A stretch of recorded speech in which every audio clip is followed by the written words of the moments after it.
Start, अच्छा start तो already है भाई। देखो इसमें ध्यान देंगे सब बच्चे। लास्ट क्लास में हम लोगों ने कितना कंप्लीट कर लिया था भाई? अभी मैंने डीपी में कोई दिया था क्या आप लोगों को? बस अब थोड़ा सा और हो जाए, उसके बाद फिर डीपीपी देना शुरू करूंगा। मैं देख रहा था आप लोगों के डीपीपी में इसमें क्या कर सकते हैं। देखिए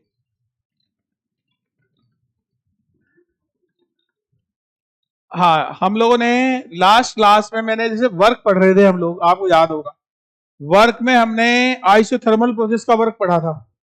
आइसोथर्मल प्रोसेस के वर्क के बाद फिर हमने एडियाबैटिक का कंप्लीट करा था।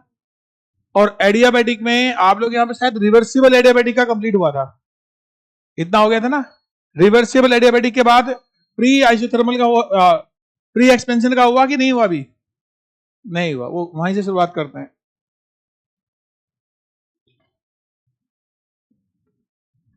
देखो ध्यान दीजिए, इसमें आगे देखिए आप लोग, adiabatic process free expansion, write down adiabatic process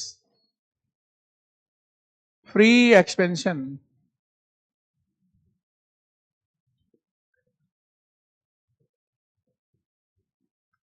अच्छा दूसरा ये बताओ, अभी तक हम लोगों ने, मैंने आपको रिवीजन के लिए वो दिया था क्या पूरा थर्मोडायनामिक्स का सारे लेक्चर? मतलब थर्मोडायनामिक्स में जितना अभी तक हमने लेक्चर कवर किए वो मैंने रिवाइज करने को दिए थे कि नहीं, पहले ये बताओ। दिए हुए थे सब बच्चे, रिवाइज करके आए हो? चलो बढ़िया। तो एक काम करेंगे, क्लास के लास्ट में, मतलब लास्ट के 15 मिनट में मैं सारा का सारा वो आपको दोबारा से रिवीजन कराऊंगा सब बच्चों को। अगर सब बच्चे करके आए हो तो कराने का फायदा है भाई, अगर नहीं करके आए तो बता देना पहले ही। सब बच्चे पढ़ के आए ना, बहुत बढ़िया। चलिए फ्री एक्सपेंशन की बात करते हैं। यहां पर देखो ध्यान देना, मुझे वर्क डन कैलकुलेट करना है, W equal to minus P external into dV. P external कितना? पी एक्सटर्नल कितनी वैल्यू होती है? 0। तो आप सब बच्चे समझ गए होंगे वर्क डन कितना आ गया? 0। तो या सब बच्चे लिख लीजिएगा, एडियाबैटिक प्रोसेस के अंदर प्री एक्सपेंशन में जो वर्क डन होगा वो कितना आ गया अपने पास? 0।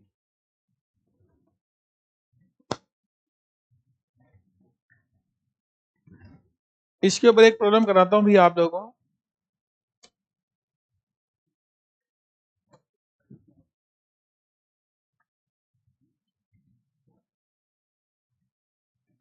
ये लिख लिया सब बच्चों ने? लिखिए, ये प्रॉब्लम है 10 mole of ideal gas, 10 mole of ideal gas, और इसका सीवीएम दिया हुआ है 3/2R is expanded. 10 mole of ideal gas, CVM 3/2R is expanded adiabatically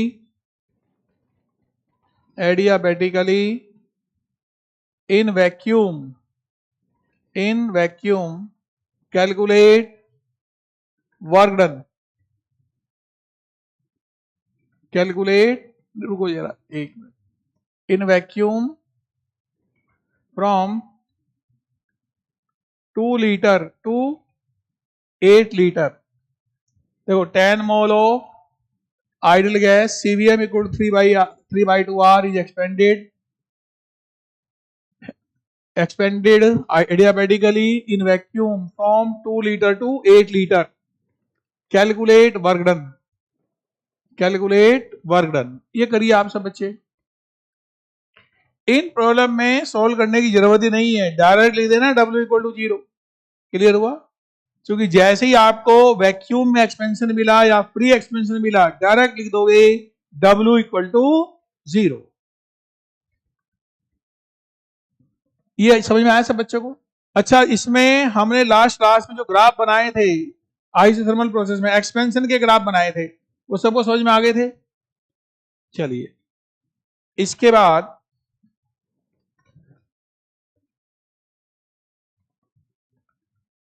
रुको जरा,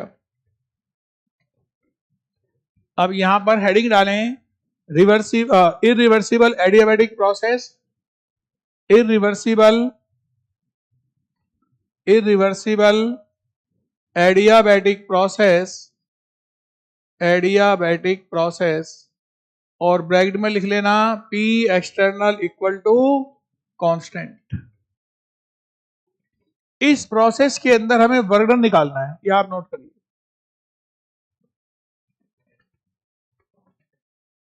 देखिए बहुत आसान है इसको डील करना, आप जानते हैं W equal to minus P external dV limit V1 से V2। अभी तो आप सब बच्चे जानते हैं ना P एक्सटर्नल कांस्टेंट है, तो ये बाहर आ जाएगा। W equal to minus P external dV limit V1 से V2, और ये वैल्यू कितनी आएगी V2 माइनस V1। तो यहां से W की वैल्यू आ गई minus P external V2 minus V1। तो इस तरीके से आप वर्क डन कैलकुलेट कर सकते हो।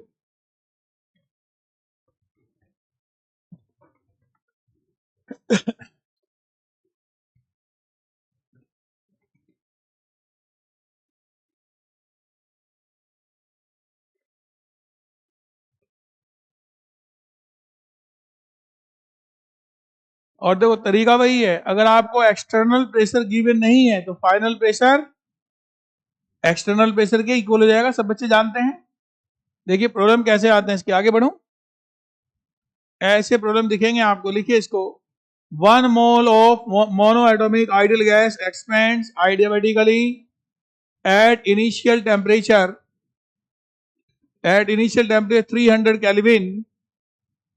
300 Kelvin against a constant external pressure of 180 m from 1 liter to 2 liter, calculate W। ये लिखिए।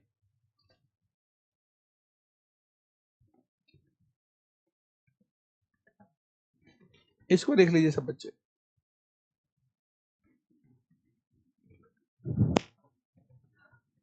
तो यहां पर जो आपको पहचानना पड़ेगा कि ये प्रोसेस कौन सा है, इसमें तो लिखा हुआ ही है अगेंस्ट कांस्टेंट एक्सटर्नल प्रेशर, दिख रहा है सब बच्चों को। इस बात का मतलब है ये एक इरिवर्सिबल प्रोसेस है। कैसा प्रोसेस है? इरिवर्सिबल प्रोसेस है।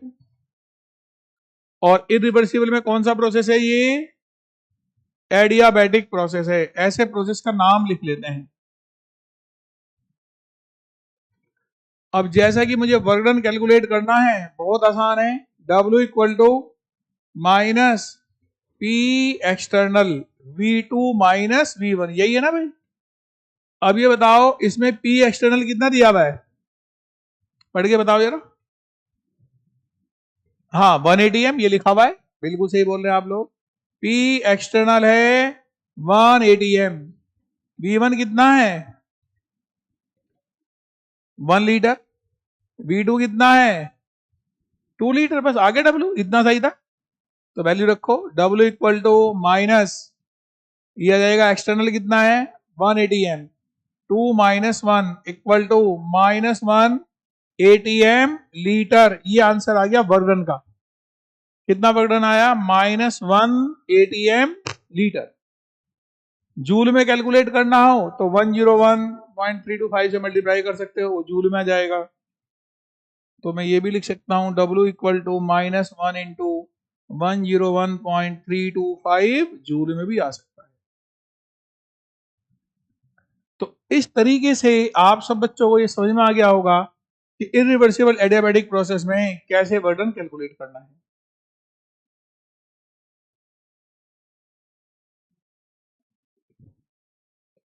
अच्छा, ये जितने भी प्रॉब्लम हम लोगों ने क्लास में किए हैं, आपने घर पे इन सबको लिखकर सोल्व करा है? ईमानदार से बताना मुझे, कितने बच्चों ने क्लास में, केवल क्लास नोट्स के प्रॉब्लम की बात कर रहा हूं, क्लास नोट्स के प्रॉब्लम को लिखकर सोल्व करा है? हाथ खड़े करिए। देखो आप एक काम करो, भले ही आपको टाइम थोड़ा लगे, आप मेरी बात समझ लो, खासकर इस चैप्टर के अंदर एक बार ये सारे प्रॉब्लम लिखकर सोल्व करो भाई। अगर आप ये प्रॉब्लम लिखकर सोल्व नहीं करोगे ना, खाली सोचोगे मैंने पढ़ लिया हो गया, नहीं होगा फिर आपसे। आप समझो बात को। आपकी क्लास, अगली क्लास कब है? परसों है। मैं आज का रिवीजन जो है ना परसों के लिए रख देता हूं। बात समझ में आ रही है? और इसमें कोशिश करना, मैं आपको कोई अलग से होमवर्क नहीं दूंगा। बात समझ में आ रही कि नहीं? केवल होमवर्क यही होगा जिससे आपको टाइम मिले। टाइम दे रहा हूं उसको करने का। सारे प्रॉब्लम को लिखकर सोल्व करना है, भले वो कितना भी आसान क्यों नहीं है। इतना तो कर सकते हो ना भाई। देखो इतना कहने के बाद भी अगर कोई बच्चा नहीं करेगा ना, तो फिर वो बच्चा खुद रेस्पॉन्सिबल है अपने लिए, कोई और रेस्पॉन्सिबल नहीं है उसके लिए। इतनी बात तो आपको समझ में आनी चाहिए।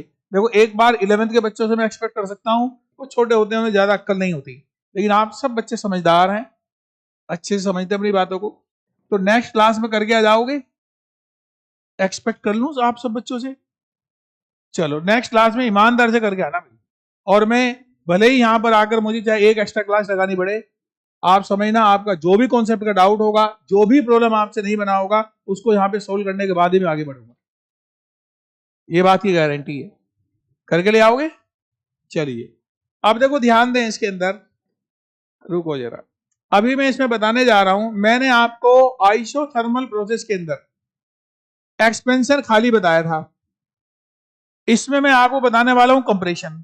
देखो उधर का जो एक्सपेंशन था ना और इसका जो एक्सपेंशन है एक जैसे हैं, इसका जो कंप्रेशन है उधर जो कंप्रेशन है सिमिलर टाइप के ग्राफ है, कोई फर्क नहीं है। तो ऐसा करना, उधर के एक्सपेंशन वाले ग्राफ इधर भी बना लेना। आप हेडिंग लिखें सब बच्चे, एक्सपेंशन ग्राफ इन एडियाबैटिक प्रोसेस, एक्सपेंशन ग्राफ इन एडियाबैटिक प्रोसेस। हाँ ये बात बिल्कुल सही है, ये लिखा हुआ है, नहीं सही बात है, कोई दिक्कत नहीं है उसमें, हमें आइडेंटिफाई कर। चलिए तो मैंने क्या बताया आप लोगों को, एक्सपेंशन के जो ग्राफ हैं, राइट, एक्सपेंशन वाले जो ग्राफ हैं वो ग्राफ आप सब यहां पे बना लेंगे। और देखना वो कितने पेज में बने हुए, उतने पेज छोड़ दो यहां पर। अरे पीछे पेज पे देखो कितने पेज में बने हुए ग्राफ है वो, आइसोथर्मल वाले एक्सपेंशन कितने पेज हैं? 2। हाँ 2 पेज छोड़ दो और आगे बढ़ते हैं। अब देखिए ध्यान से, अब यहां पे लिखें कंप्रेशन वाले ग्राफ बनाने जा रहा हूं आप लोगों के लिए, राइट डाउन कंप्रेशन, क्लियर। अब देखिए सभी लोग यहां पर, इसमें भी वन स्टेप बनाएंगे, क्या बनाएंगे? One step. देखिए ध्यान से, W equal to minus P external V2 minus V1 है ना, मैं वन स्टेप की बात कर रहा हूं आप लोगों के लिए। W equal to minus P2 V2 minus V1 हो जाएगा। देखो आपको याद होगा सब बच्चों को, इस टाइप का ग्राफ बन रहा था, इधर P लिया हुआ है, इधर V लिया हुआ है। पहले हम इधर से इधर चल रहे थे, अब इधर से इधर चलेंगे। ये पॉइंट A है और ये वाला पॉइंट B, ये वाला पॉइंट B है। देखिए ये पॉइंट B है, समझ में आ रहा था बच्चों को? देखिए इसके अंदर है, लेकिन ये टॉपिक इतना बढ़िया ना, आपको पढ़ते बड़ा मजा आएगा इसमें, बस लेकिन ध्यान देना पड़ेगा। ये है V1 और ये प्रेशर है P1, क्लियर हुआ? अब देखो ये प्रेशर है P2, ये वॉल्यूम है V2। बनाइए सब बच्चे इसको।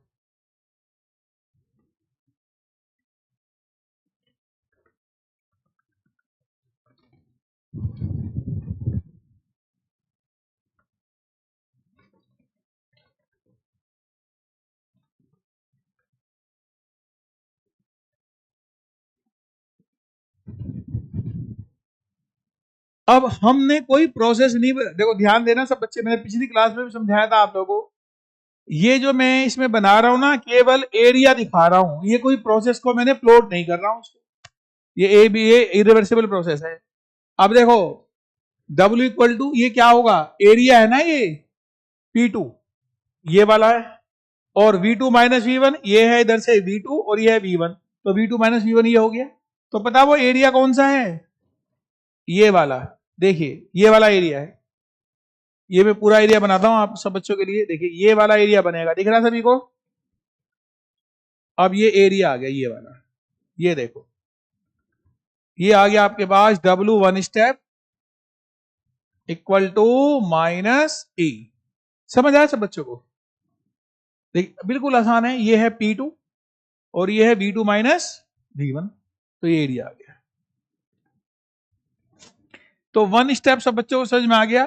जो वन स्टेप में यहां पे लिख रहा हूं इसको उसमें भी लिख लेना कंप्रेशन करके आइसोथर्मल के अंदर, राइट। तो दोनों जगह काम आ जाएंगे।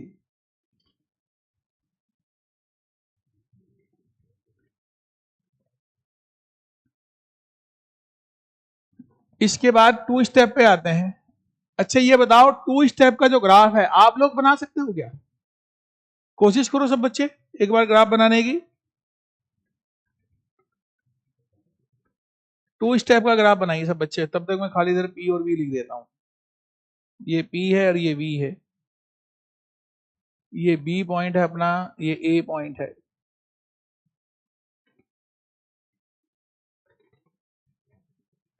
V1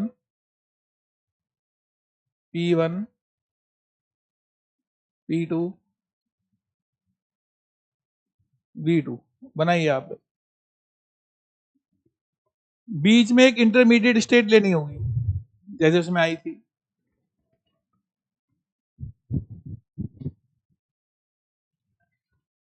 है? अगर कंप्रेशन होगा तो अच्छा, मैंने माइनस ए लिख दिया क्या? हाँ प्लस ए आएगा, सही बोल रहे हो। ये गलती से मैंने माइनस ए लिख दिया भाई, माइनस नहीं है ये क्या होगा? प्लस ए, बिल्कुल सही बताया आपने। ये क्लियर, कंप्रेशन में प्लस ए होगा हमेशा।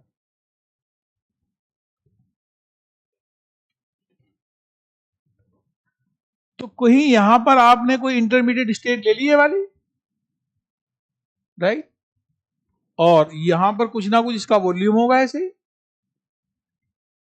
वी आई। फिर आप क्या करोगे, इन दोनों को मिला दोगे। ये दिख रहा है कि नहीं सब बच्चों?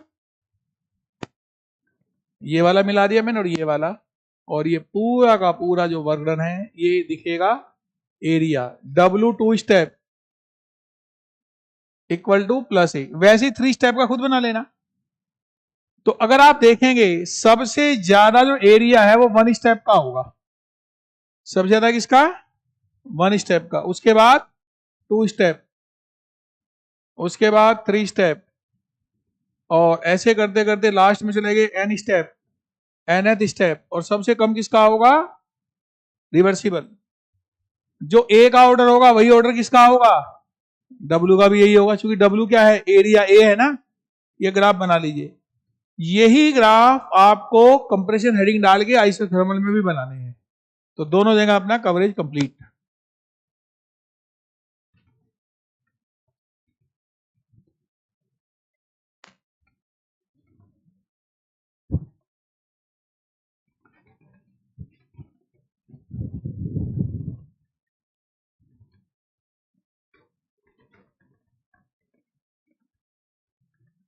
तो इस टाइप से वर्क डन हम लोगों ने लगभग सभी प्रोसेस में कंप्लीट कर लिया, लेकिन अभी भी एक तो वर्क डन मुझे आप लोग बताना है पॉलीट्रोपिक प्रोसेस के अंदर, right, cyclic process, chemical reaction और फेज ट्रांजिशन, इनमें और बता दो, फिर आगे बढ़ेंगे।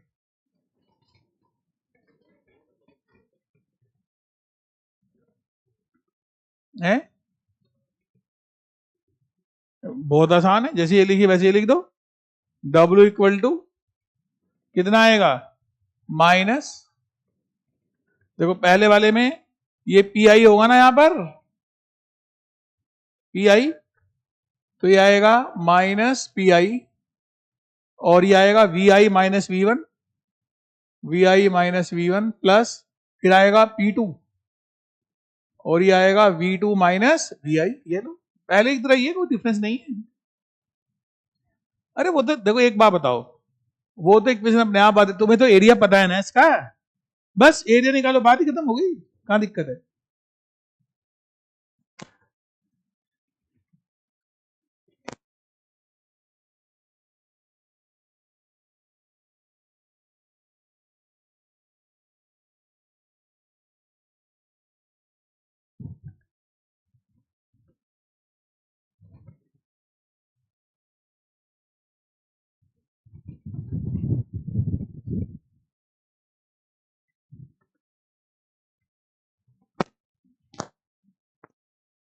चलिए, हो गया सभी का?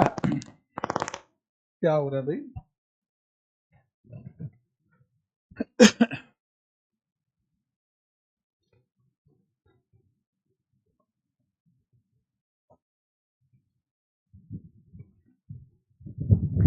तो इस तरीके से 1 स्टेप 2 स्टेप किसी का भी वर्क रह जाए ये आप लोग आराम से कर सकते हैं इसके अंदर।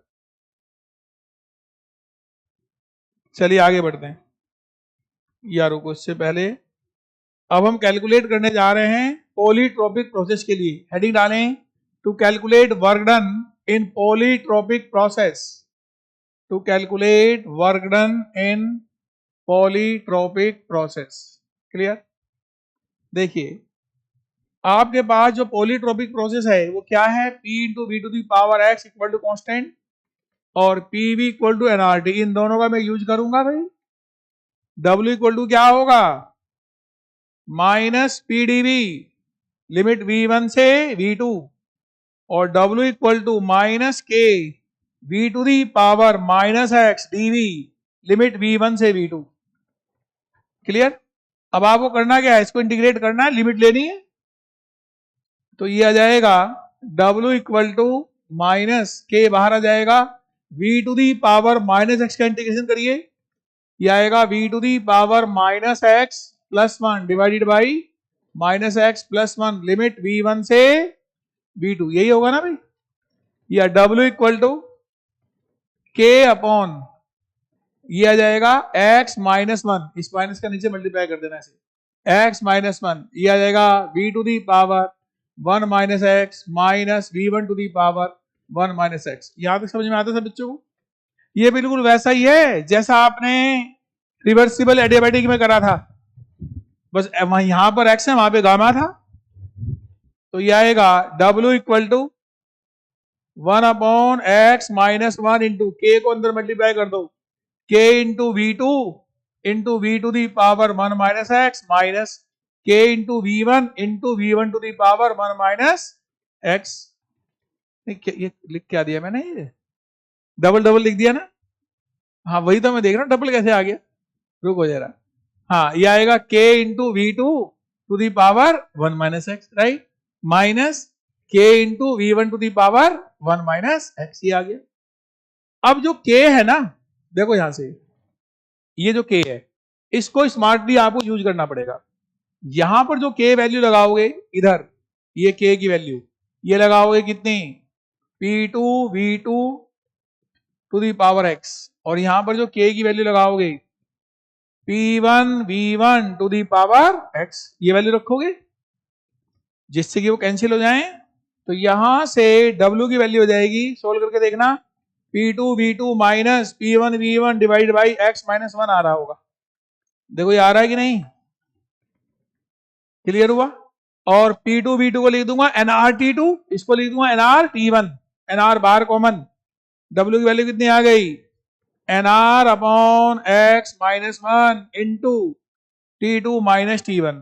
तो जब भी आपके पास पॉलीट्रोपिक प्रोसेस में वर्क डन कैलकुलेट करने को आएगा, ये फॉर्मूले आपके सामने है।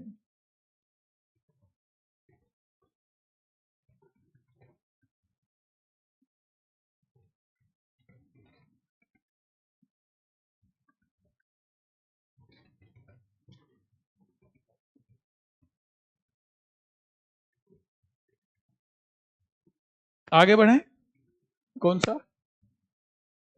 ये तो मैंने इंटीग्रेशन कराया इसका b to the power minus X का, ये आपको याद होगा x to the power n dx। क्या इंटीग्रेशन होता है इसका, x to the power n plus 1 divide by n plus 1, ये फॉर्मूला यूज करा है। और n की वैल्यू क्या आती है वहां पर, minus x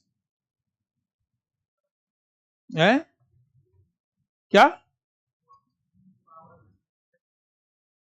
x to the power n plus 1 divide by n plus 1 होती है। क्या मैं गलत लिख रहा हूं क्या? नहीं बता देना भाई, मैथमेटिक्स क्योंकि आजकल आप ही पढ़ रहे हो, मुझे तो मैथमेटिक्स छोड़े हुए टाइम हो गया।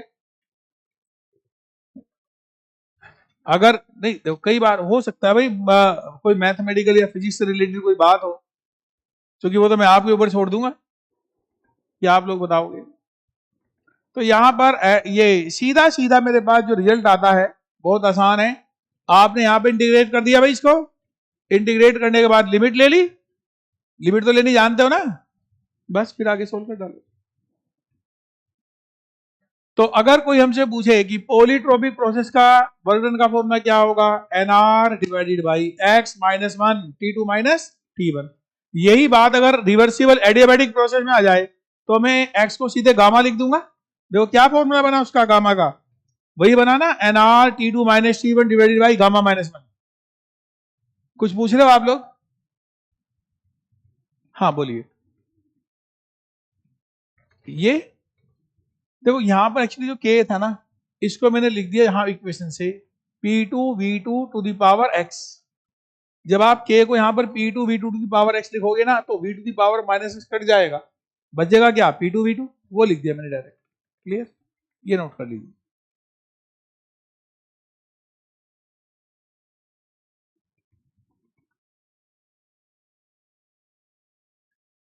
तो देखिए बहुत आसान है किसी भी पॉलीट्रोपिक प्रोसेस के अंदर वर्क डन करना। आगे बढ़ जाऊं? हाँ बोलिए। ये लो आगे है क्या? हाँ उसका लिखा हुआ ना।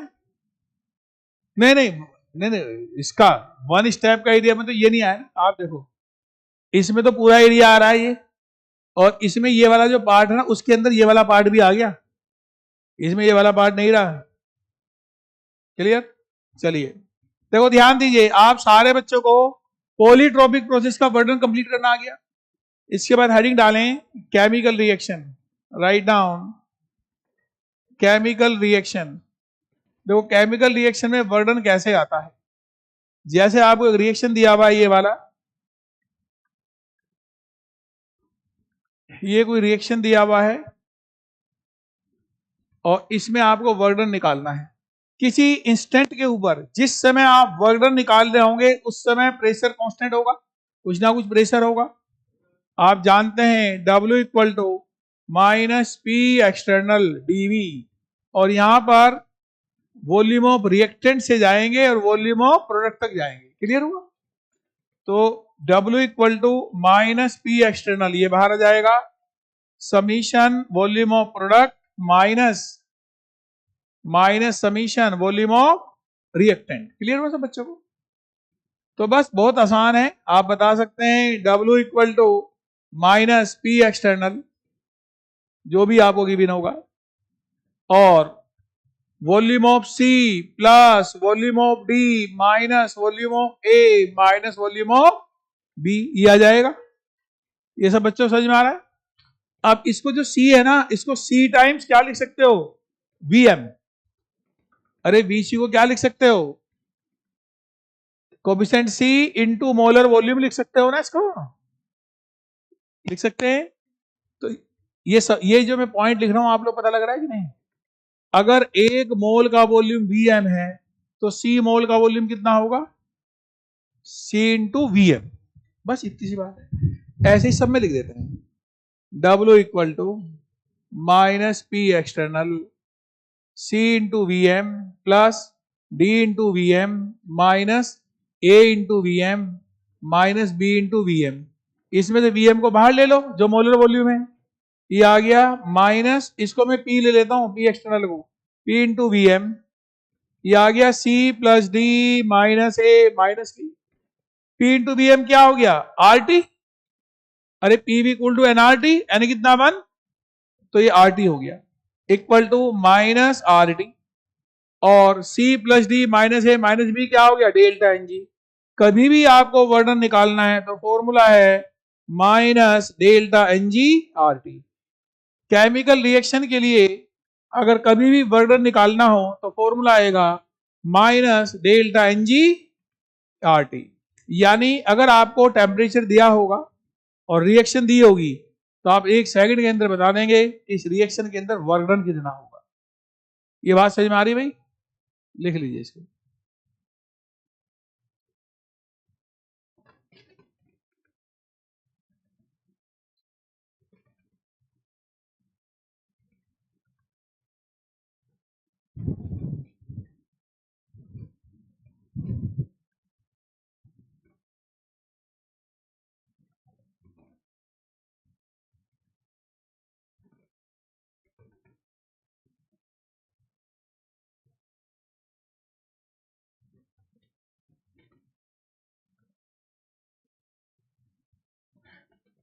एक बार नोट कर लीजिए। इसके जब पता प्रॉब्लम कैसे आता है आपको याद होगा, जैसे कभी रिएक्शन दिया होगा N2 gas plus 3H2 gas convert into 2NH3 gas, पूछेंगे वर्डन इसका पॉजिटिव होगा या नेगेटिव होगा। याद आया कभी ऐसे प्रॉब्लम करें? आज करना, ये नोट कर लो एक बार। डेल्टा जी कैसे निकलेगा?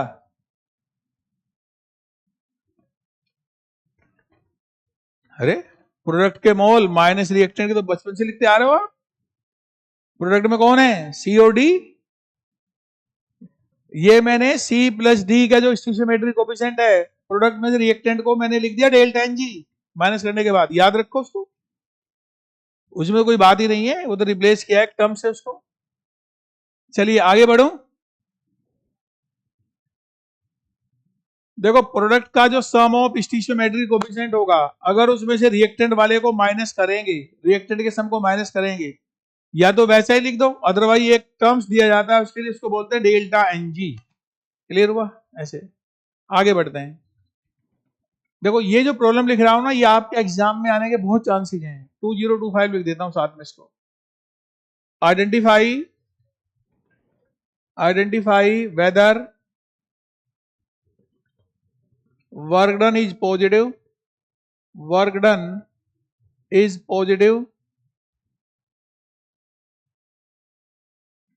Oblique negative in following cases, in following cases। देखो कौन कौन से केस दिए मैं, पहला दिया हुआ है PCl5 gaseous phase convert into PCl3 gaseous phase plus Cl2 gaseous phase। दूसरे वाला दिया हुआ है N2 gaseous phase plus 3H2 gaseous phase convert into 2NH3 gaseous phase।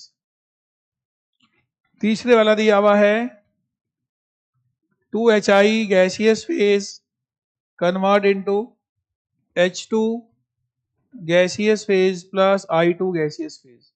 ये तीन रिएक्शन दी हुई है, इन तीनों रिएक्शन में आपको बताना है कि वर्डन पॉजिटिव होगा नेगेटिव होगा, कौन सा क्या है वो बताना है।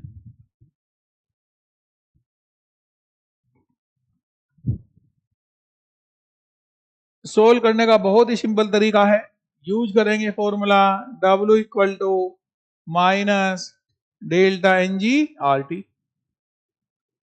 पहले वाले में डेल्टा एन जी कैलकुलेट करो, कितना आ रहा है भाई? 1 प्लस 1 माइनस 1 इक्वल टू 1। दूसरे वाले का डेल्टा एन जी कैलकुलेट करो, कितना आ रहा है? 2 minus 1 minus 3 equal to minus 2। और थर्ड वाले का लिखिए delta N G equal to, ये आएगा आपके पास 1 प्लस 1 माइनस 2 इक्वल टू 0। तो एक बार जब आप डेल्टा एन जी की वैल्यू 1 रखोगे, इसमें वर्णन कैसा आ गया? नेगेटिव। ये समझ में आ रहा है कि नहीं? और जब उसमें डेल्टा एन जी की वैल्यू -2 रखोगे तो वर्णन कैसा आ गया? पॉजिटिव। और जब 0 रखोगे तो वर्णन कितना आ गया? 0। यानी आपको कोई भी रिएक्शन दी हो, हर रिएक्शन में आप बता सकते हैं whether work done is positive और नेगेटिव। एकदम सिंपल तरीका है बिल्कुल।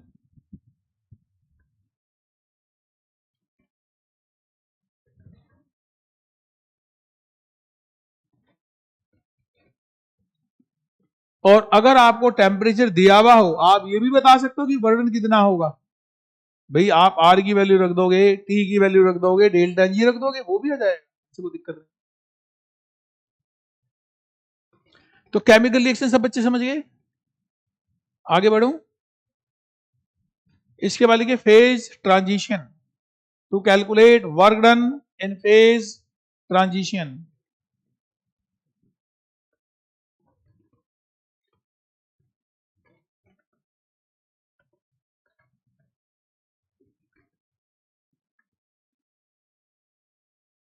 देखो फेज ट्रांजिशन में वर्क डन कैसे आएगा, कोई एक एग्जांपल ले लीजिए। मान लिया मैंने एग्जांपल लिया हुआ है H2O solid convert into H2O liquid का मैंने एग्जांपल ले लिया। ये बात समझ में आ रही? बल्कि इसमें 2 केस कराऊंगा आपको। देखिए जैसे आप वर्डन निकालते हो वही W equal to minus P externally तो आएगा ही आएगा, volume of product minus volume of reactant, जैसे केमिकल रिएक्शन में आया था। समझ में आ रहा था बच्चों को? तो ये आएगा minus P W sorry VH2O liquid, VH2O liquid minus VH2O solid, यही है ना। क्योंकि इसमें कोई गैसेस कंपोनेंट नहीं है इसलिए मैंने सॉलिड और लिक्विड का लिया है ये। अब आपको ये बताना पड़ेगा वॉल्यूम ज्यादा किसका होता है, H2O लिक्विड का या H2O सॉलिड का। H2O लिक्विड का वॉल्यूम ज्यादा है, कैसे पता लगा? पानी है ये और वो बर्फ है। देखो यहां पे इसमें ये एग्जाम में पूछा भी जाता है, ध्यान देना सारे बच्चे। ये आएगा volume of liquid into density of liquid equal to volume of ice into density of ice, यही है ना भाई। दोनों के मास तो इक्वल करोगे ना। मान लिया आपने कुछ अमाउंट लिक्विड में ली, उस सारे को आपने आइस में कन्वर्ट कर लिया, तो मास तो इक्वल है। मास इक्वल टू क्या था, वॉल्यूम इनटू डेंसिटी। अच्छा डेंसिटी किसकी ज्यादा, आइस की या लिक्विड की? आइस की डेंसिटी ज्यादा है। अब आप सोचो खुद से, अगर आइस की डेंसिटी वाटर से ज्यादा होगी तो जब आप आइस को पानी की सरफेस पे छोड़ दोगे पूरी की पूरी आइस नीचे डूब जाएगी। ऐसा देखा नहीं, बताओ ना। तो क्या होता है, आइस तो ऊपर फ्लोट करती है, इसका मतलब आइस की डेंसिटी कम है। ये बात समझ में आ गई? आइस की डेंसिटी कम है तो density of ice less than density of water. ऐसे आप सब बच्चों को बताइए। अब आप सोच सकते हैं अगर आइस की डेंसिटी ज्यादा है तो वॉल्यूम ज्यादा किसका, आइस का वॉल्यूम ज्यादा होगा। अरे वैल्यू रख के देख लो। तो वॉल्यूम ऑफ वाटर कम होगा वॉल्यूम ऑफ आइस से। अब बताओ ये बात सब बच्चों को समझ में आ रही कि नहीं? अरे तुम्हारे सामने मैथमेटिकल इक्वेशन लिख दी, डेंसिटी पता है तो इससे तो कंपेयर कर लोगे ना भाई मैथमेटिकल। तो किसकी वॉल्यूम ज्यादा है, आइस की वॉल्यूम ज्यादा है। तो ये आइस है इधर और ये इधर पानी है, तो इसका मतलब ये हुआ ये फैक्टर कैसा होगा, नेगेटिव।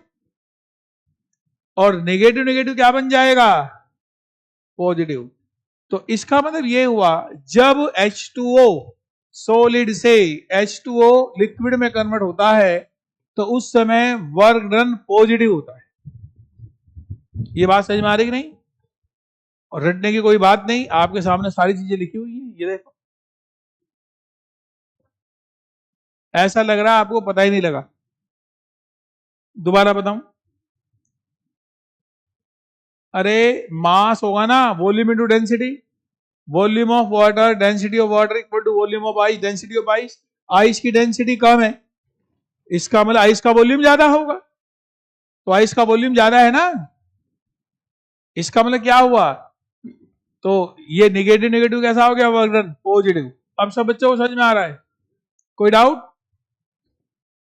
ऐसा ही एक एग्जांपल आप लोग बताना। इस बार H2O लिक्विड लिया हुआ है, इसको कन्वर्ट कर दिया H2O गैसियस फेज में। इसमें आपको बताना होगा कि वर्क डन कैसा होगा, पॉजिटिव की negative. W equal to minus P external volume of H2O gas minus volume of H2O liquid. बताओ वर्क डन कैसा आ रहा है, पॉजिटिव की नेगेटिव? किसका वॉल्यूम ज्यादा, H2O गैस का H2O लिक्विड का? H2O लिक्विड का वॉल्यूम ज्यादा होगा। हाथ खड़े करना कौन बच्चे ऐसा बोलते हैं। अच्छा जो कहते हैं H2O गैस का वॉल्यूम ज्यादा होगा वो हाथ खड़े करिए। जो कहते हैं कुछ भी लिख दो, आपके ऊपर पूरा भरोसा है, आप तो लिख दो। क्यों भाई? अरे आप खुद सोचो, थोड़ा दिमाग लगाओ हल्का सा। तुमने 10 ग्राम पानी लिया हुआ है, उसका वॉल्यूम कितना होगा, उसकी भाप बना लो, वो सब जगह फैल जाएगी ना। तो इसका मतलब वॉल्यूम ऑफ H2O गैस ज्यादा होगा वॉल्यूम ऑफ H2O लिक्विड से। ये वैल्यू कैसी हो गई, positive, positive into negative equal to negative. इस केस में वर्क डन कैसा होगा, नेगेटिव। ये लिखिए सब बच्चे, वर्क डन इज नेगेटिव। तो कभी भी फेज ट्रांजिशन के केस आएंगे तो आप इस तरीके से उनको डील करोगे। सही बच्चे, क्लियर हुआ?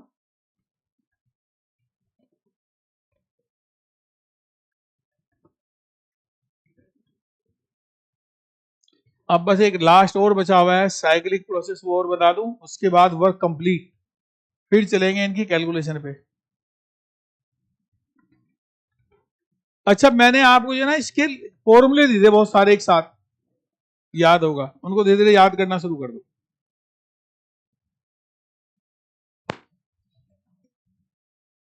नहीं, लेकिन इसमें एक बात ध्यान देना, जैसे कि आपने एक टॉपिक पढ़ा, उस टॉपिक से रिलेटेड जितने भी टाइप के प्रोसेस हैं, जैसे वर्क है, तो जितने भी टाइप के वर्क मतलब अलग अलग प्रोसेस में कैलकुलेट कर सकते हैं, वो सारे प्रैक्टिस कर लो। इसका मतलब वर्क कंप्लीट हो गया आपका। इस टाइप से जाना होगा। ये हो गया सब बच्चों का?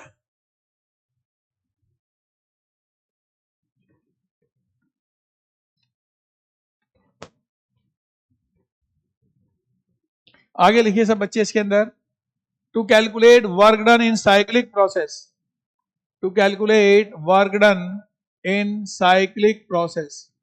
साइक्लिक प्रोसेस के अंदर वर्क डन कैसे आता है? ये आसान है, जैसे कि कोई भी आपको साइक्लिक प्रोसेस दिया होगा, ऐसे दिखा दीजिए, आप ए से बी पर गए, बी से वापस सी पर आए, सी से डी पर आए और डी से ए पर आ गए, तो आप लिखेंगे delta U total equal to Q total plus W total. Delta U total कितना? 0।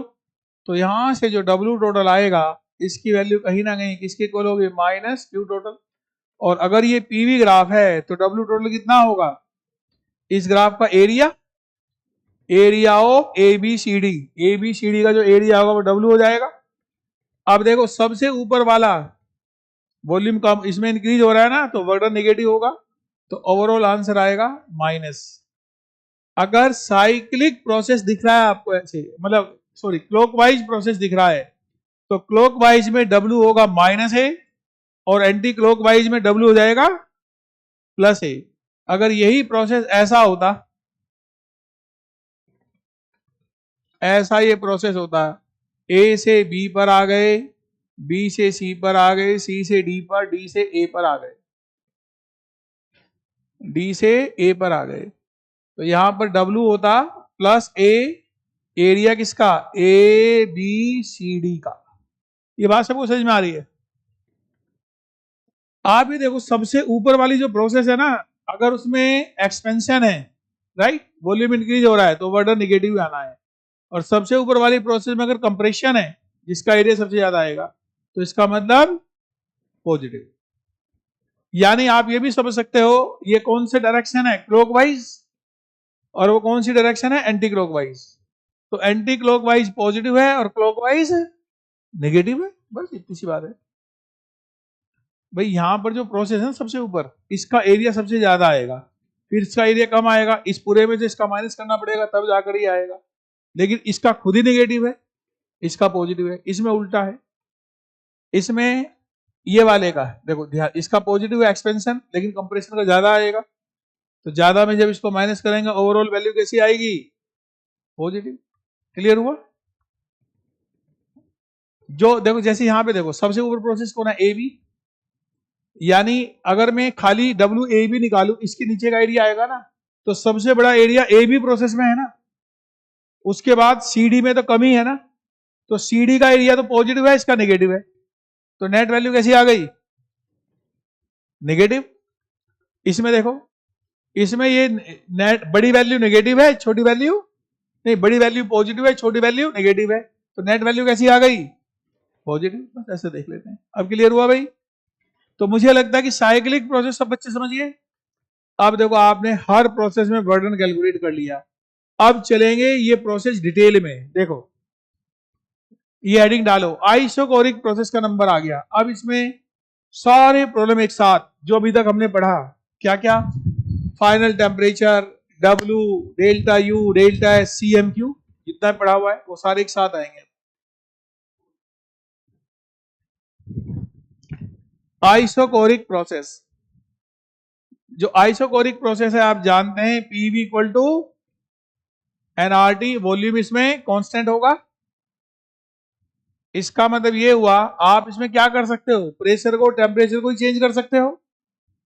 तो P1 V equal to N R T1, P2 V equal to N R T2। ये बात समझ में आ रही है? तो यहां पर T2 है फाइनल टेम्परेचर, T फाइनल, और T1 है इनिशियल टेम्परेचर। तो अगर आपको फाइनल टेम्परेचर कैलकुलेट करना हो तो बहुत आसान है। इक्वेशन नंबर 1 को इक्वेशन 2 को 1 से डिवाइड कर दो, 2 डिवाइडेड बाई 1 कितना आ गया, T2 by T1 equal to P2 by P1। और फाइनली T फाइनल जो कि T2 है, इसकी वैल्यू आ चुकी है P2 upon P1 into T1। ऐसे कैलकुलेट होगा। जब भी आप आइसोकोरिक प्रोसेस को डील कर रहे होंगे तो PV इक्वल टू एनआरटी लगा देना, बस ये ध्यान रखना है।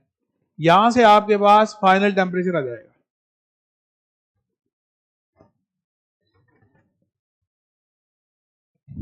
अब देखो सारी कैलकुलेशन, W आइसोकोरिक का W कितना, 0।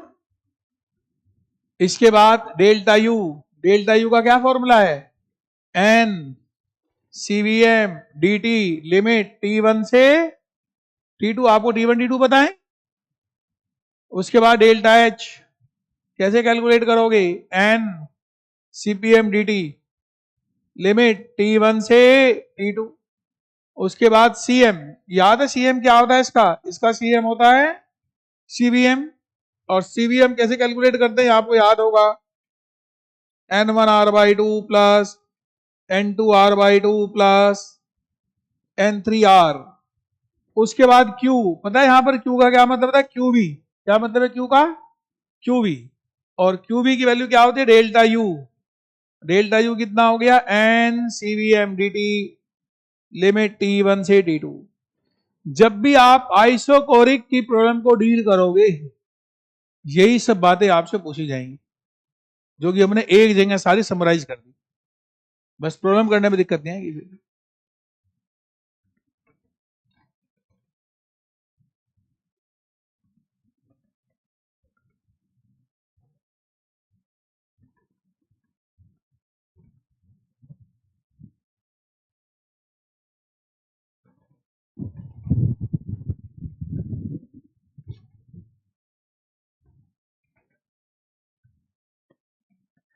तो बताओ तो जरा, सब बच्चों क्लियर होगा कि नहीं। और अगर इसके यहीं पे इसके चलो ग्राफ की फिर अलग ही या ग्राफ यहीं पे बना लो, प्रॉब्लम बाद में कर लेंगे एक साथ, थोड़ा ग्राफ का हल्का हल्का आइडिया आ जाएगा। जैसे पीवी ग्राफ बनाना चाहते हो ना, इसका इधर पी लिया हुआ है इधर वी लिया हुआ है, ऐसा ग्राफ बनेगा। क्यों भाई, वॉल्यूम कांस्टेंट है ना। अगर आपको इसका पीटी ग्राफ बनाना है, पी लिया हुआ है टी लिया हुआ है, तो ये कैसा बनेगा, ऐसा बनेगा, y इक्वल टू mx, भाई पीवी इक्वल टू एनआरटी। आप देखो ना, पीवी इक्वल टू एनआरटी, तो P equal to NR by V into T. यहां से ये थीटा आएगा, टेन थीटा की वैल्यू क्या होगी, एनआर अपॉन वी। ये पता लग रहा है कि नहीं, ये ग्राफ नहीं पता लग रहा है, एक बार लिख लो, सारा लिख लिया क्या सबने यहां तक। इसके बाद पी और वी का ग्राफ में तो कोई दिक्कत नहीं है ना, वॉल्यूम कांस्टेंट है। ये वाला पीवी ग्राफ बनाओ इसका जरा। जब आप इसका पीटी ग्राफ बनाने जाओगे, देखो मैं यहां पे लिखता हूं, पीवी इक्वल टू एनआरटी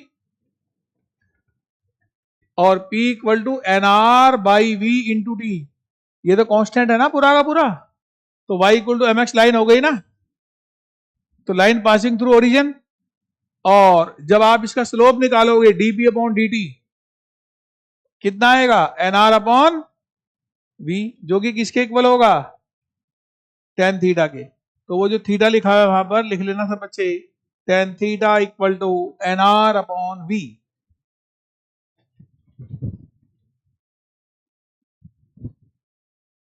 तो जैसे कि मैंने आइसोकोरिक प्रोसेस में जो अलग अलग हमने चीजें कैलकुलेट करी हैं, आसान थी और समझ में भी आई होंगी। क्यों भाई?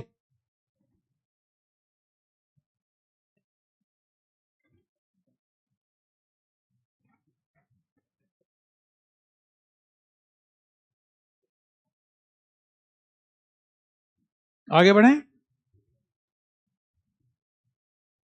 ये एक प्रॉब्लम है, देखिए ध्यान से, इसी के ऊपर बेस्ड है। लिखिए 2 moles of an ideal gas gamma 1.2 is heated from 300 Kelvin to 320 Kelvin at constant volume. Calculate Q delta U W delta H, ये सब बताने हैं।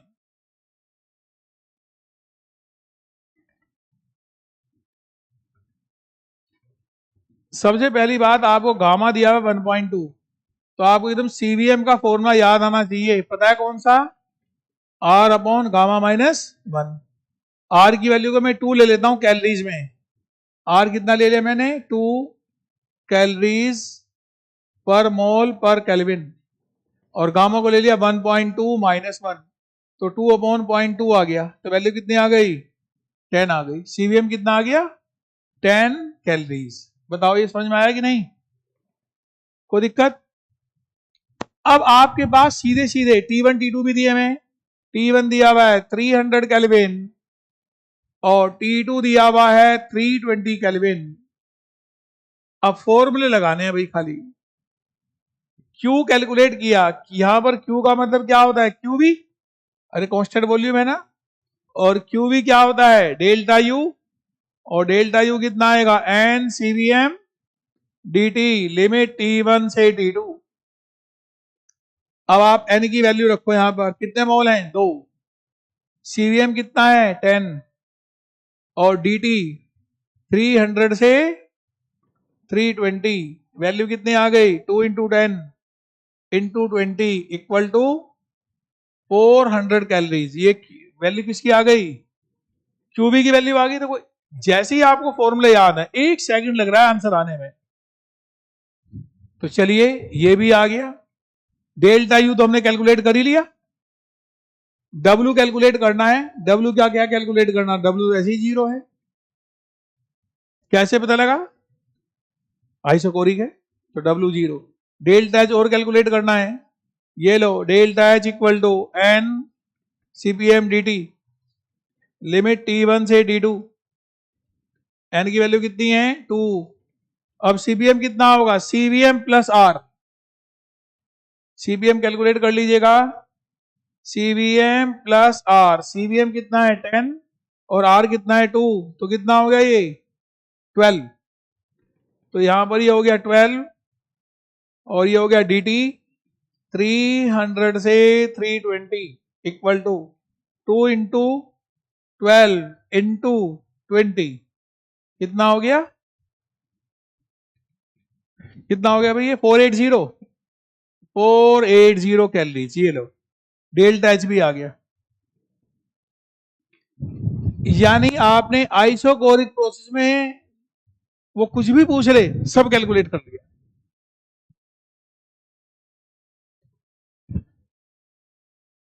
अब आ गया आइसोकोरिक प्रोसेस अगर आ जाता है तो आप बहुत आसानी से प्रॉब्लम सोल्व कर पाएंगे। लेकिन ये कि आपको प्रैक्टिस रखनी है, इन सब चीजों को अपने दिमाग में रिटेन रखना है।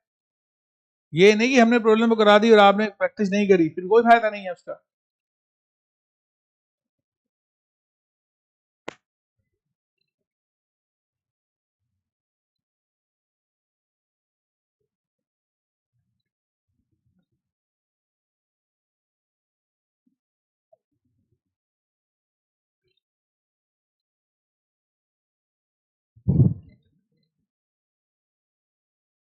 अब आगे बढ़े, लिख लीजिए आप लोग।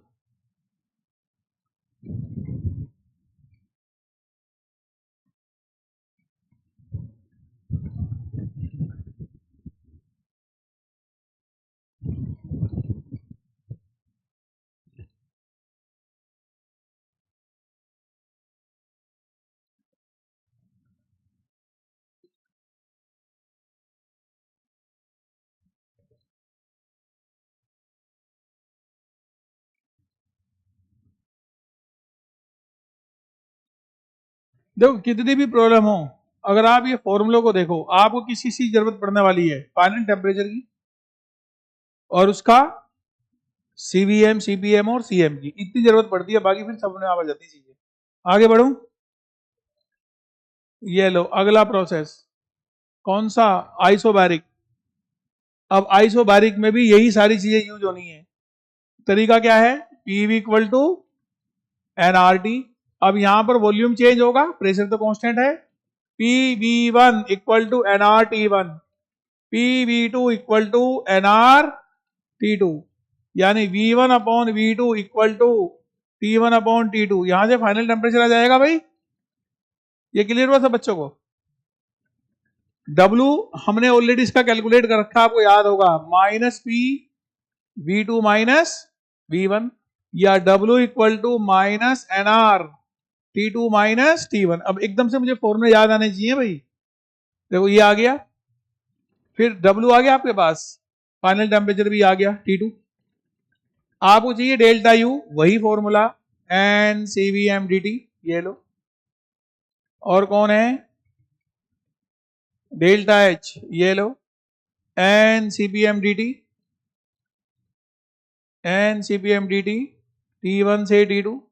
उसके बाद CM, CM मतलब CPM, और CPM कैसे आएगा? CVM plus R। ये Q, आप जानते हैं यहां पर Q का मतलब क्या होता है? QP, और QP का मतलब क्या होता है? Delta H। तो Q कितना आ गया? N CPM DT लिमिट T1 से T2। और क्या बचा? कुछ नहीं, सब आ गए। बस इसके ग्राफ और बना लेंगे।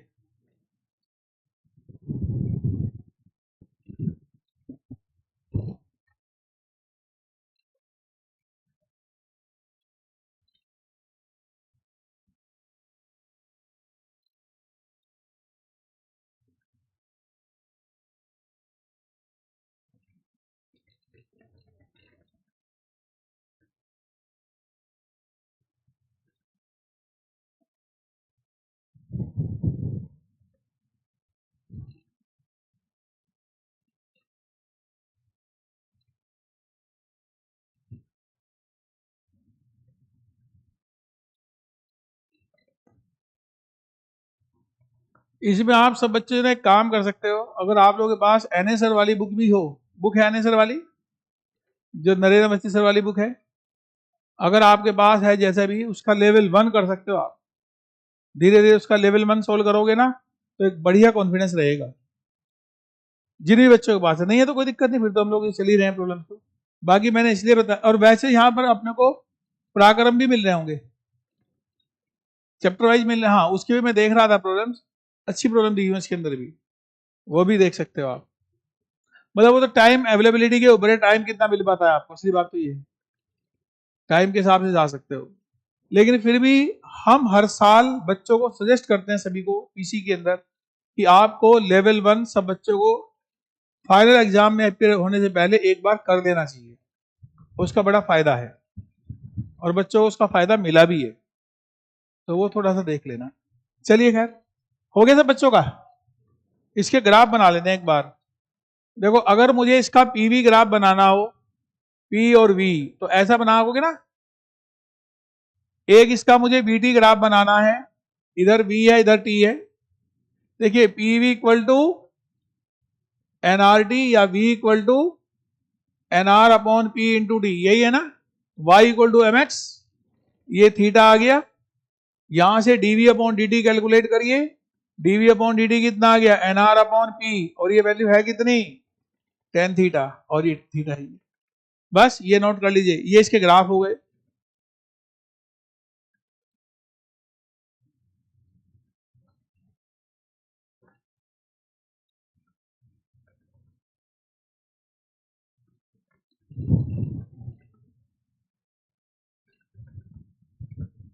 तो बताओ तो जरा, आइसोबैरिक प्रोसेस सब बच्चों को समझ में आ गया? क्लियर हुआ?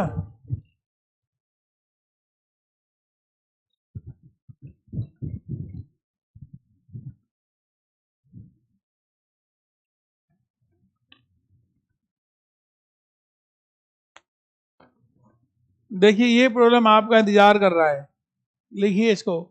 2 moles of an ideal diatomic gas undergoes isobaric expansion from 2 liter, 2 liter, नहीं, from 320 Kelvin, 2 liter to 4 liter. Calculate final temperature Q, delta U, W and delta H. ये सब बताने हैं. देखो आगे ना सारी चीजें इसके अंदर भी.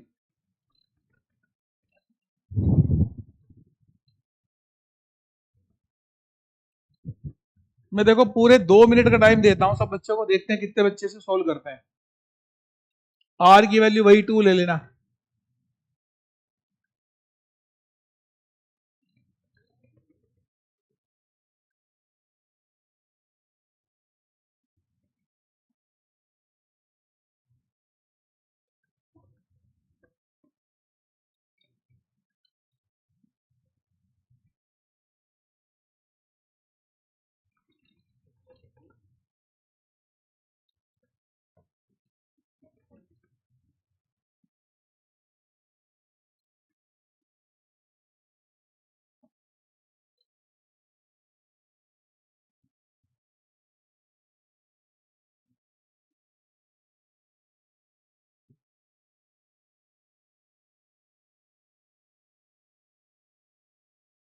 एन की वैल्यू 2 दी हुई है, वैल्यू लिख देता हूं इधर. T1 दिया हुआ है 320 केल्विन, V1 दिया हुआ है 2 लीटर,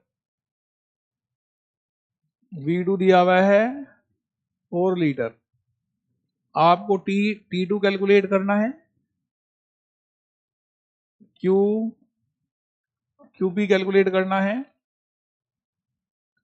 डेल्टा U कैलकुलेट करना है, डेल्टा H कैलकुलेट करना है, W कैलकुलेट करना है. ये सारे कैलकुलेशन करनी है आपको.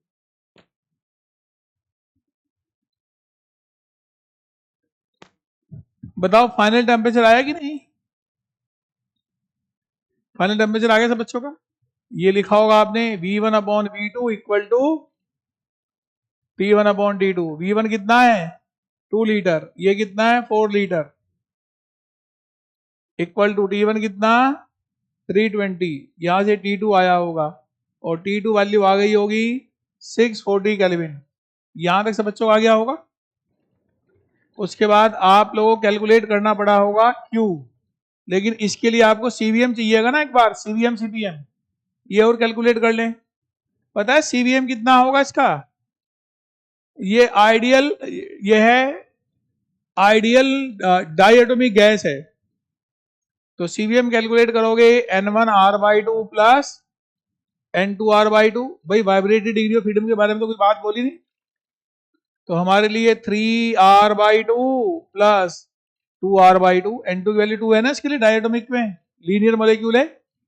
ये आ गया 5R/2. CVM आ गया 5R/2 और CPM कैलकुलेट करोगे CVM प्लस R, ये आ गया 5R/2 प्लस R, ये वैल्यू आ गई 7/2R. तो अब तो सारी चीजें आ गई ना भाई.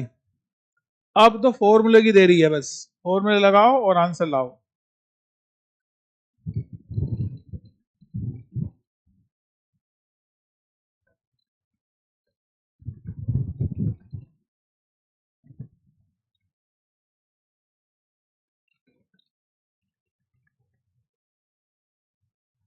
सबसे पहले फाइनल टेम्परेचर आ चुका Q. यहां पर Q का क्या मतलब है QP, और QP क्या होता है डेल्टा H, यही है ना. ये वैल्यू कितनी N CPM DT, लिमिट T1 से T2. एक बार देख लो सब बच्चे, घर से कैलकुलेट करते रहना. N दिया हुआ है, T1 T2 दिए हुए हैं, CPM कैलकुलेट कर लिया, ये आ गया. उसके बाद डेल्टा U, डेल्टा U का क्या फॉर्मूला N CVM DT, लिमिट T1 से T2. आपको T1 T2 N CVM सब पता है, कैलकुलेट हो जाएगा. W कितना है इसका minus NR T2 minus T1, याद है कि नहीं. माइनस N कितना 2, R कितना 2, T2 कितना 640, ये कितना 320. कैलकुलेट कर लेना, कैलोरीज में आंसर आ गया. डेल्टा H पहले ही आ गया, तो प्रॉब्लम कंप्लीट.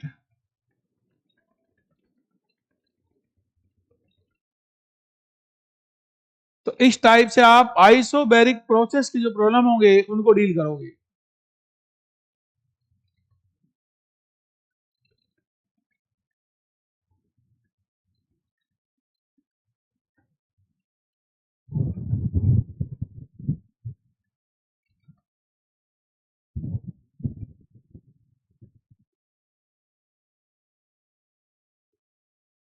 आगे बढ़ें।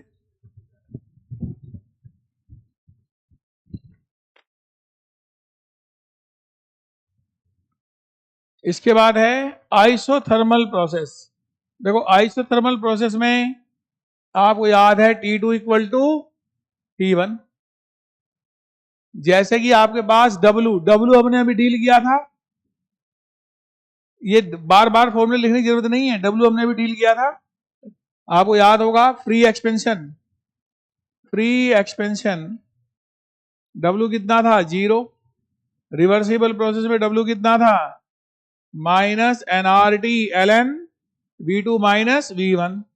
और W इरिवर्सिबल इसमें कितना था माइनस P एक्सटर्नल, याद है V final minus V initial, वो तो हम कैलकुलेट करेंगे अकॉर्डिंगली, अभी प्रैक्टिस करिए।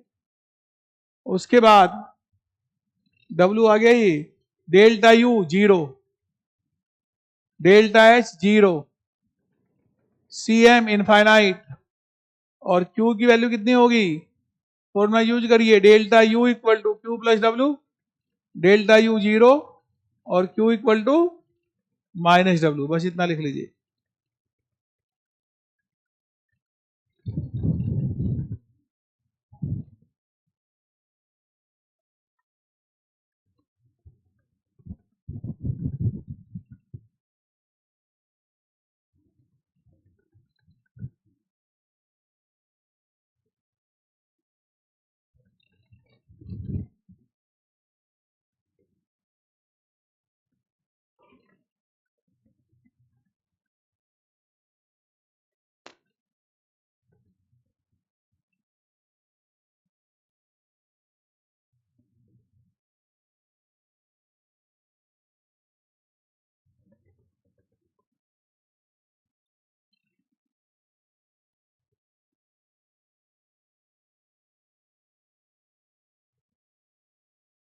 इसके अगर हमें ग्राफ प्लॉट करने हैं, देखो ध्यान से, जैसे यहां पर पीवी ग्राफ प्लॉट करना होगा, आप जानते हैं ना पीवी इक्वल टू कॉन्स्टेंट आएगा, रेक्टेंगुलर हाइपरबोला।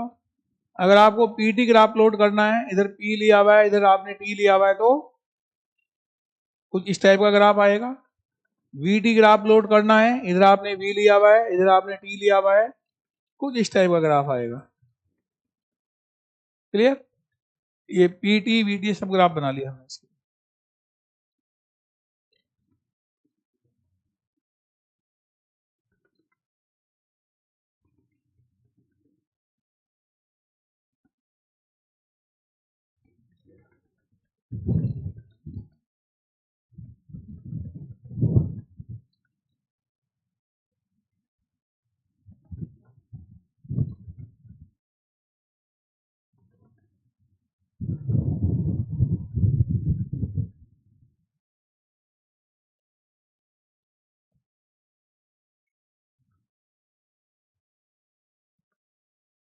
बताओ भाई, सब बच्चों क्लियर हुआ कि नहीं? आगे बढ़े।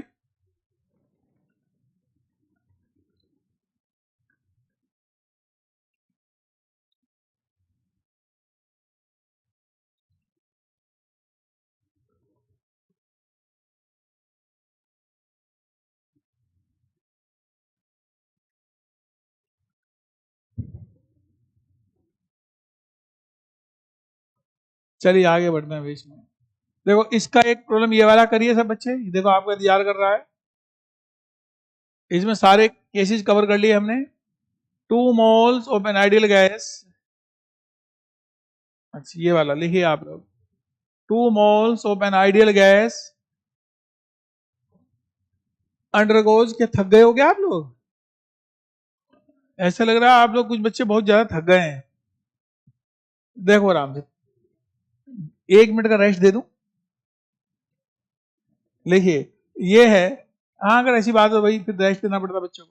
2 moles of an ideal gas undergoes isothermal expansion from 4 liter to 20 liter at 27 degree centigrade. Calculate Q W delta H. अब फर्स्ट पार्ट लिखेंगे रिवर्सिबल वाला, या एक काम करो, आप लोग मत लिखो, मुझे ही लिखने दो, आप घर से लिख लेना इन सबको।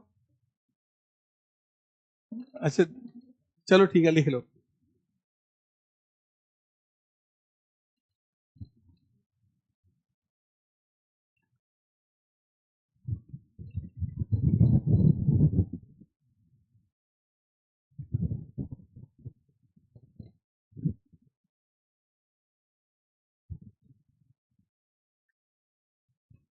इसमें एक काम कर लेना, खाली रिवर्सिबल ही लिखना, फिर हम उसको सोल्व कर लेंगे।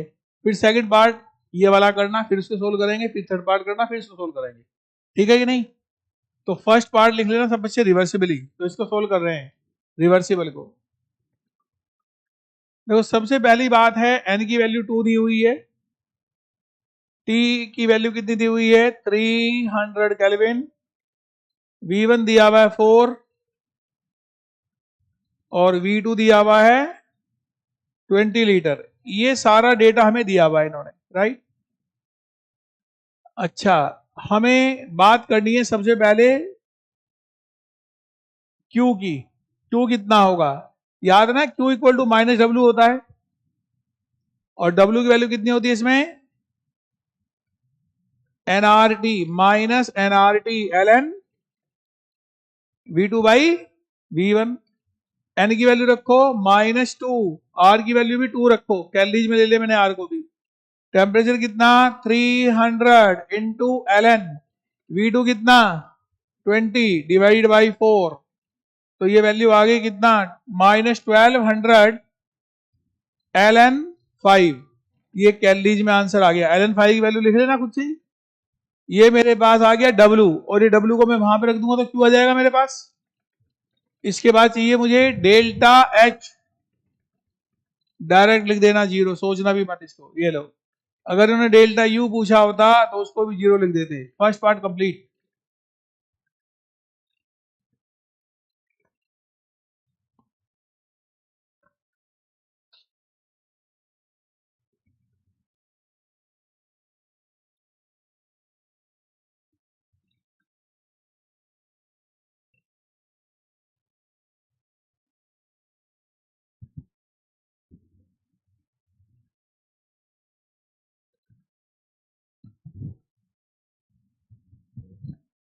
तो इस तरीके से आपने इसमें Q W delta H delta U सब आ गए। ये भी आगे बढ़ू, अगले वाला है सेकंड पार्ट। ये लिखिए सब बच्चे, second part, irreversibly against a constant external pressure of 1 atm।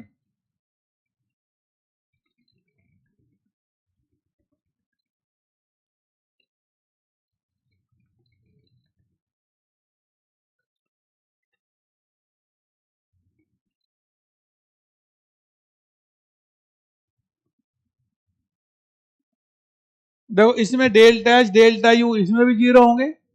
आप सब बच्चे जरा इसका W कैलकुलेट करके दिखाओ कितना आएगा सेकंड पार्ट का। सेकंड पार्ट का W कैलकुलेट करिए, बहुत आसान है। Second part W equal to minus P external, ये आएगा ना V2 माइनस V1, क्यों भाई, पी एक्सटर्नल कितना है इसका 1 atm, ये रहा, -1 V2 कितना 20, V1 कितना 4, तो ये आ गया -16 atm लीटर। ये आंसर आ गया हमारे पास। और Q equal to minus W लिख देना, Q भी आ जाएगा। ये लो, ये समझ में आ रहा था बच्चों को। तो सेकंड पार्ट का भी आंसर आ चुका। Q W आ गया अपने पास, W के बाद Q equal to minus W कर देना, Q भी आ गया। डेल्टा U डेल्टा H दोनों 0 होंगे, डेल्टा U भी 0 और डेल्टा H भी 0। सेकंड पार्ट भी कंप्लीट। इसके तुरंत बाद आते हैं थर्ड पार्ट पर। थर्ड पार्ट सबसे बढ़िया, फ्री एक्सपेंशन W 0, ये लो W 0 हो गया। और delta U equal to 0, delta H equal to 0 और delta U equal to Q plus W 0 और क्यू की वैल्यू भी 0, सारे ही 0। ये फ्री एक्सपेंशन हो गया। यानी अगर ऐसा प्रॉब्लम एग्जाम में आता है तो आपके पास, आप देख रहे होंगे आइसोथर्मल प्रोसेस में सारे वेरिएशन एक ही प्रॉब्लम में कवर हो गए।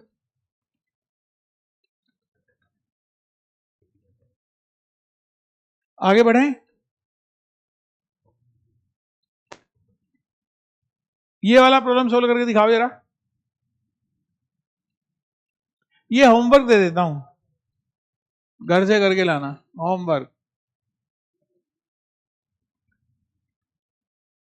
इसके बाद एडियाबैटिक प्रोसेस आया, तो ध्यान दीजिए सब बच्चे। एडियाबैटिक प्रोसेस, एडियाबैटिक प्रोसेस की क्या कंडीशन थी? Q equal to 0। इसमें पीवी, अच्छा इसमें पहले आप किसको डील कर रहे हो? रुको जरा लिख दूं। इसमें हम लोग रिवर्सिबल प्रोसेस को डील कर रहे हैं, रिवर्सिबल प्रोसेस। क्लियर? देखो Q की वैल्यू कितनी? 0। उसके बाद PV gamma equal to constant और PV equal to nRT, PV equal to nRT. एक बार पी को एलिमिनेट करेंगे, एक बार वी को एलिमिनेट करेंगे, तो टेम्परेचर के रिलेशन निकलेंगे। जब मैं पी को एलिमिनेट करता हूं तो ये आएगा NRT by V into V to the power, into V to the power gamma equal to constant. तो ये मेरे पास आ जाता है T into V to the, ये आप लोग खुद ही कर लेना, T into V to the power gamma -1 equal to constant. ये आ गया ना भाई। और ऐसे ही एक बार आप एलिमिनेट कर लेना खुद से पी को, वी को, उससे आ जाएगा। बाकी आगे सब सेम है। W equal to delta U आएगा। तरीका क्या होगा? वही N C V M D T, T1 से T2, ज्यादा कुछ बताने की जरूरत नहीं है। डेल्टा एच क्या होगा? वही N C P M D T. ये सभी प्रोसेस में यही एप्लीकेबल होगा, T1 से T2। और CM की वैल्यू कितनी होगी इसके अंदर? याद है 0 आई थी, Q 0 है ही है। तो ये सारा कॉमन है सभी प्रोसेस के अंदर, बस केवल टेम्परेचर अलग तरीके से निकलेगा। फाइनल टेम्परेचर, जैसे मैंने रिवर्सिबल का फाइनल टेम्परेचर बताया, अब कैलकुलेट करेंगे इरिवर्सिबल में। ये लिख लीजिए सब लोग। मतलब ये वाला जो पार्ट है ना, ये इन तीनों में कॉमन है, रिवर्सिबल में भी इरिवर्सिबल में भी, ये सब में कॉमन है। रिवर्सिबल में भी यही यूज करोगे।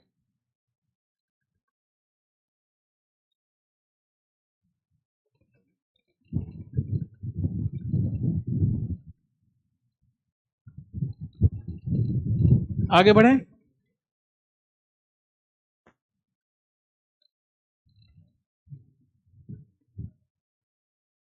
लेकिन फिर भी आज हमने काफी सारे प्रोसेस कंप्लीट करे। कुछ बच्चे थक गए, उनसे लिखा नहीं जा रहा। क्यों भाई, ऐसा तो नहीं है? नहीं, आपकी भी गलती नहीं है, सुबह से शाम तक आप भी बैठ के लिखते ही रहते हो, घर पे पढ़ते हो तो भी लिखते हो, थक तो जाते ही। अच्छा, फ्री एक्सपेंशन की बात कर लेते हैं, चलिए आगे बात कर रहे हैं फ्री एक्सपेंशन। देखो फ्री एक्सपेंशन में फाइनल टेम्परेचर कैसे निकलेगा? याद है ना, delta U equal to Q plus W. और डेल्टा यू को मैं क्या लिखूंगा? N CVM T2 minus T1। Q की वैल्यू 0, डब्ल्यू की वैल्यू 0। और ये लो, ये तो T2 इक्वल टू T1 ही आ गया। यानी फ्री एक्सपेंशन के अंदर टेम्परेचर रिमेन्स कांस्टेंट। ये लिख लीजिए सब बच्चे, बाकी सब कॉमन है।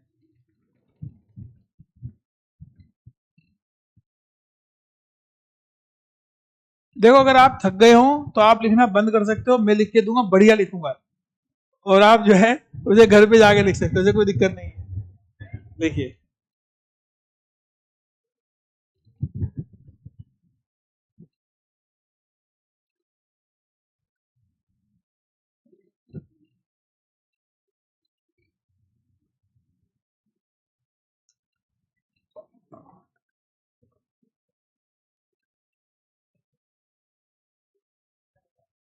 कौन सा? देखो ये सारे तो कॉमन है, केवल डिफरेंस क्या है फाइनल टेम्परेचर का। फाइनल टेम्परेचर में इसमें ऐसे निकालेंगे और इसमें ये तरीका है T2 इक्वल टू T1 है। अब फाइनल टेम्परेचर में आपको इरिवर्सिबल में कैलकुलेट करने बताने जा रहा हूं, जिसमें P external does not equal to 0 है, बाकी सब ऐसे ही होंगे इसमें भी। चलिए आगे बढ़ते हैं। देखिए irreversible adiabatic process, irreversible adiabatic process इसमें P external does not equal to 0 है। देखो यूज करेंगे फॉर्मूला वही, delta U equal to Q plus W, right. अब यहां पर Q की वैल्यू तो 0 है, डेल्टा U की वैल्यू कितनी होगी, N CVM T2 minus T1 equal to W, यही है ना, T2 माइनस T1। तो यहां से T2 माइनस T1 की वैल्यू कितनी आ गई, थोड़ा अच्छे से लिखता हूं, ये आ गया N CVM T2 minus T1 equal to W, ये आ गया। यहां से आप T2 की वैल्यू लिखोगे W upon N CVM plus T1, यही आएगा भाई। अब W की वैल्यू कैलकुलेट कर सकते हो, W कितना होता है, W equal to minus P external, याद आ रहा है ना सब बच्चों को, V2 माइनस V1, यहां पे वैल्यू लगाना और सीधे आंसर आएंगे। ये बात सब बच्चों को समझ में आ रही है, क्लियर हुआ, इतना नोट कर लीजिए। और कभी कभी हो सकता है V1 V2 आपको ना दिए हों, आपको कैलकुलेट करने पड़ सकते हैं। V1 की वैल्यू ये वाला formula NR T1 upon P1, V2 किससे, NR T2 divided by P2। इस तरीके से हम इसको डील करेंगे, बस इससे सारे आ जाएंगे। जब भी एडियाबैटिक एक्सपेंशन होगा, मैं लिख देता हूं यहां पर, एडियाबैटिक एक्सपेंशन में हमेशा T2 की वैल्यू T1 से कम होगी, लेकिन एडियाबैटिक कंप्रेशन के अंदर हमेशा T2 की वैल्यू T1 से बड़ी होगी। यानी जब एक्सपेंशन होगा तो कूलिंग होगी, जब कंप्रेशन होगा तो हीटिंग होगी, ये मतलब है इसका।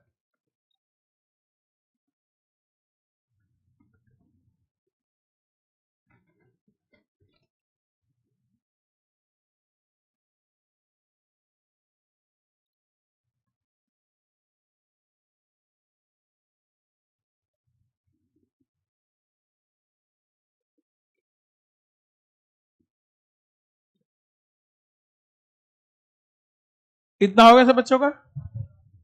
तो इस तरीके से एडियाबैटिक प्रोसेस भी हमने कंप्लीट करा है। बस आपको एक प्रॉब्लम करना है, ये वाला,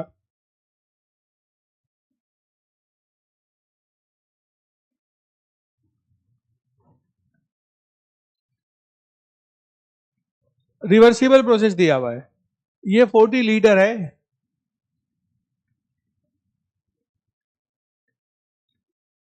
40 लीटर। देखो ये जितने भी प्रॉब्लम है ना आइसोथर्मल के और एडियाबैटिक के, ये वो प्रॉब्लम है जो आपके पेपर में रखे हुए हैं, क्योंकि ये प्रॉब्लम जरूर आते हैं एग्जाम में। ऐसा करो, इसको लिखो और सोल्व करो, राइट, तो आपकी प्रैक्टिस हो जाएगी ना, अदरवाइज मैं बताऊंगा फिर।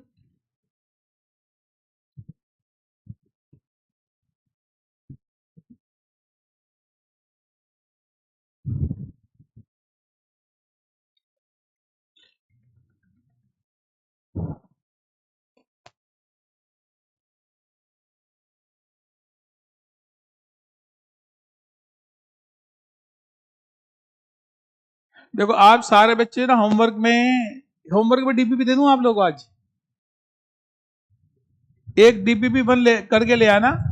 अगर कोई प्रॉब्लम ऐसी हो ना जो अपने टॉपिक कवर नहीं किया, उसको चाहे तो छोड़ सकते हो प्रॉब्लम को। डीपीपी वन सब बच्चे करके लाएंगे, राइट। उसमें मेरे ख्याल से थ्योरेटिकल प्रॉब्लम भी बहुत सारी हैं, टाइम लगेगा नहीं आपको। आप सोल्व करना शुरू करो, तब तक मैं होमवर्क लिख देता हूं।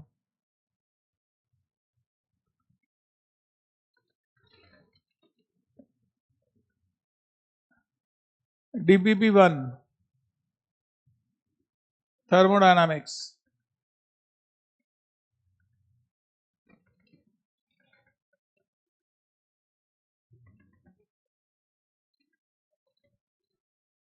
क्या बोलना है भाई? है? हाँ, रिवीजन वाला भी है।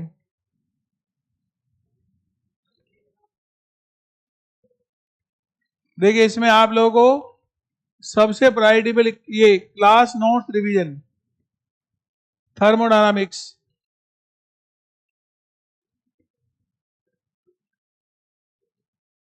आप लोग क्लास परसों है ना, तो देखिए आप लोगों के पास अच्छा खासा काम आ गया। पहले आप ये कंप्लीट करना, उसके बाद वो कंप्लीट करना।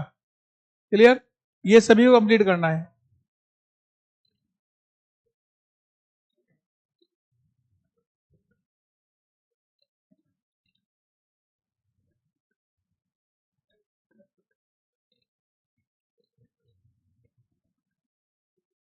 ये लीजिए भाई, ये प्रॉब्लम था आपका। तो सबसे पहले आपने इसके अंदर प्रोसेस देखा होगा, कौन सा है?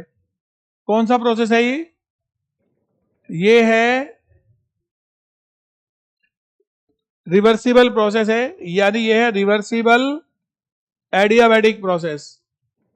आप देखो इनमें जो जो डेटा दिया हुआ है ना, वो आपको लिखना होगा। इन्होंने 2 मोल दिए हुए हैं तो एन की वैल्यू 2 लिखेंगे। ये आइडियल मोनोएटॉमिक गैस लिखा हुआ है, इसका मतलब सीबीएम की वैल्यू कितनी होगी? 3/2R। सीपीएम कितना होगा? 5/2R। और गामा की जरूरत पड़ती है इसमें, गामा कितना होगा? 5/3। ये बात सब बच्चे समझ रहे कि नहीं? पढ़ते जाएंगे, लिखते जाएंगे। V1 दिया हुआ है 5 लीटर, V2 दिया हुआ है 40 लीटर, T1 दिया हुआ है 400 केल्विन। क्लियर? हाँ, नहीं ये तो कंप्लीट करेंगे, बीच में थोड़ी छोड़ेंगे। ये वाला हुआ। अब इसमें T और V का रिलेशन है। अब आपको एकदम समझ में आ गया होगा सब बच्चों को कि T1 का रिलेशन तो ये था, T1 V1 gamma -1 equal to T2 V2 gamma -1। यही है ना? T1 की वैल्यू रखिए 400, V1 की वैल्यू रखिए 5, गामा की वैल्यू रखिए 5/3 -1 equal to T2 into V2 कितना 40, ये कितना 5/3 -1। यहां से T2 की वैल्यू आ गई 400 इंटू 5/40 टू दी पावर 5/3, ये कितना 2/3 आ गया, और ये आ गया 8। और T2 को सोल्व करोगे 100 केल्विन आ रहा है। T2 कितना आ गया? 100 केल्विन। यानी मेरे पास फाइनल टेम्परेचर आ गया। इन्होंने क्यू पूछा 0, डेल्टा यू पूछा, फॉर्मूला यूज होगा NCVM dt, और टेम्परेचर कहां से कहां तक है? 400 से 100 तक। यही है ना? एन भी पता है, सीवीएम भी पता है, कैलकुलेट हो जाएगा। उसके बाद डेल्टा यू आ गया आपके पास। डब्लू, डब्लू कितना होगा? -nRT ln V2/V1। आपको n पता है, r पता है, t पता है? नहीं, ये कौन सा देखो, अब देखो मेरे से कौन सा फॉर्मूला लग रहा है यहां पर? ज्यादा पढ़ा दिया मैंने, आइसोथर्मल वाला। ये लो। अच्छा, अब क्या करेंगे? W equal to delta U, delta U आ गया मतलब W आ गया। ये बात समझ में आती है बच्चों को? नहीं, ये अक्सर लगते हैं फॉर्मूले इस टाइप से, और पता भी नहीं लगता कब में हो गया। डेल्टा एच कैसे आएगा? NCPM dt लिमिट T1 से T2, ये सब पता है, तो सोल्व हो जाएगा आप लोगों से। क्लियर हो सब बच्चों को? लेकिन अब आपको प्रॉब्लम करने में मजा आ रहे होंगे कि आप कोई सा भी प्रॉब्लम हमें दे दो, हमें उसकी अप्रोच समझ में आ गई। नहीं, अब आप देखो सब प्रैक्टिस कर लोगे ना, देखो फायदा होगा। अदरवाइज थर्मोडायनामिक्स में क्या है ना, बच्चों को अगर बहुत डिटेल में ना पढ़ाओ ना, थोड़ा सा ऊपर से पढ़ा दो, उन्हें लगता जरूर है सिलेबस खत्म हो गया, लेकिन बाद में बच्चे कहते हैं कि सर ये तो आपने कर, ये तो हो गया मुझसे, दूसरा नहीं हो रहा। वो इसलिए नहीं होता क्योंकि हमारे कॉन्सेप्ट नहीं बने होते हैं। तो चलिए आज यहीं तक रखते हैं, बाकी नेक्स्ट क्लास में। नहीं, आज मुझे लग रहा है कि मतलब आप लोग लिखते लिखते अच्छा, अभी थके नहीं हो, इसका मतलब और पढ़ाऊं? चलिए, तो चलिए आज यहीं तक, बाकी नेक्स्ट क्लास में। Thank you.